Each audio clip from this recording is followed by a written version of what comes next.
당연히 모욕죄는 성립되고요. 연예인들도 많이 고소를 하고 있는 것 같고요. 정당한 평가 이런 거는 가능하실 수도 있어요.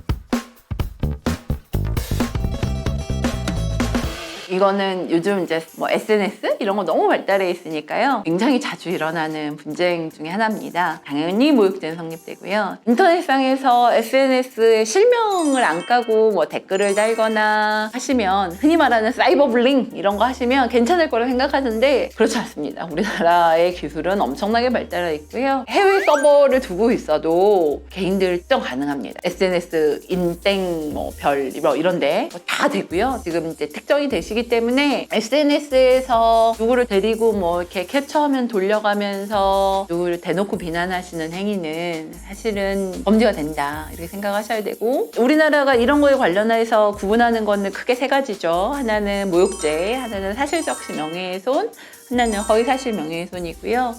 명예훼손과 모욕의 차이가 뭐가 다르냐 그러면 한 사람의 사회적 평가를 저해하는 행위는 똑같은데 모욕죄와 명예훼손의 차이는 구체적 사실이 있냐 없냐의 차이거든요. 그래서 구체적 사실이 들어가 있으면 명예훼손이고요.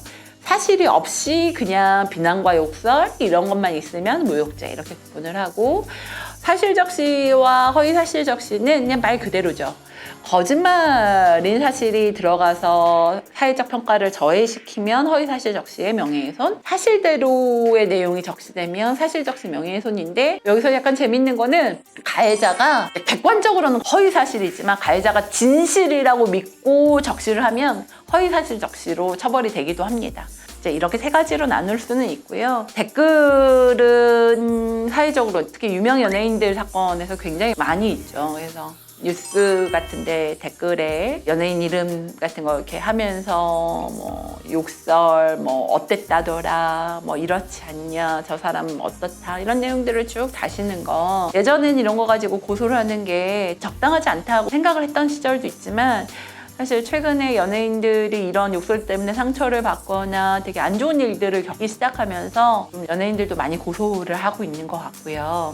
이거는 개인적으로 저도 주변에서 이런 일들을 겪으시는 분들이 워낙 있으면 나중에 고소 취소를 하긴 하더라도 당장은 고소를 하는 게 맞겠다는 결론을 낼 때도 많습니다. 왜냐하면 고소를 하고 수사 과정을 겪어보시면 더 이상 댓글을 안 달거든요. 그래서 악성 댓글러들을 막기 위해서 고소를 당장 해놓고 나중에 추후에 수사를 받게 한 후에 고소 취소를 하거나 다른 방식으로 해결을 하려고 하는, 이게 맞다는 쪽으로 정리가 되고 있어서 예전처럼 댓글 단 당사자가, 특히 연예인처럼 많은 댓글을 겪는 당사자가 고소 안 하겠지, 뭐 유명한 사람한테 댓글 하나 다는 건 정도야 이렇게 생각하시면 절대로 안 되고, 아이디로 욕을 하니까 그리고 SNS로 욕을 하니까 괜찮겠지 하시는 것도 굉장히 위험한 판단이시고요.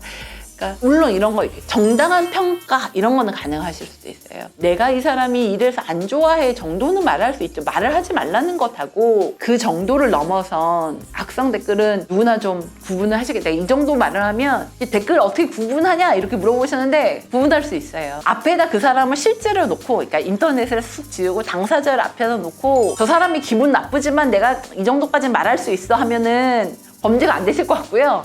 저 사람 앞에서 차마 말 못하실 거는 하시면 안 됩니다. 인터넷에서 하시면 안 되고. 그러면 보통 당사자를 앞에 놓고 내가 말을 못하겠다는 건 보통 모욕죄, 명예훼손죄 다 되거든요.